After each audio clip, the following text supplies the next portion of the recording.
All right, welcome back. Time now for the investment committee. The Flying J's, as we call them, is set to answer some of your questions. First up, Jim in Michigan, somewhere in the mitten, writes, question for Submariner Jim Lebenthal. Do you expect Thermo Fisher to get its mojo back anytime soon? Jim.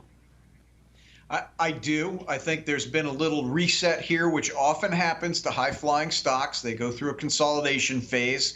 Multiple had to come down a little bit, but for the long-term investor, which I am in Thermo Fisher, this is definitely a hold, and if you don't own it, you should add to it. In an aging demographic for the developed world, what Thermo Fisher does is very much needed, well-managed, well-run company, highly profitable and growing. So, yes, it will get its mojo back. I don't know if it's 3 weeks or 3 months, but this is not something you're going to have to wait long for. Yeah, Jenny, a name you own, quick comment. We love Thermo, agree with Jim entirely, and own it for the very long term also. Yeah, big testing company. And so, Jenny, this one's also to you. We're going to follow up. And this one comes from Bev in Steelville, Missouri. Bev, we love you. And she loves the show. And she cheers when Jenny Harrington is on.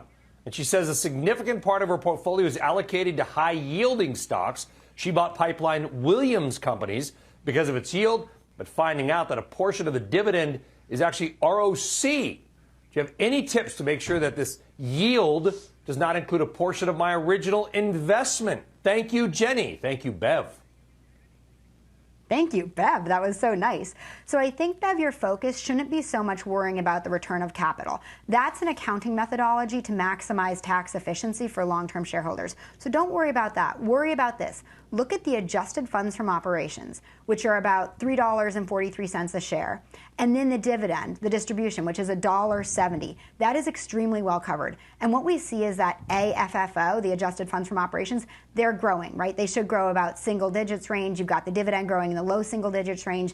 That's what you want to worry about. Don't worry about the construction of the accounting. Sorry, don't worry about the accounting construction that they use to maximize your tax efficiency. Where you worry about return of capital is maybe on the royalty trust, and that might be what's in your mind. So things like Sabine Royalty Trust or Permian Basin Trust, those are a set amount of assets that kind of deplete over time. That's where that return of capital could cut into the meat and muscle. That's not happening in Williams. Just own it and enjoy that big dividend.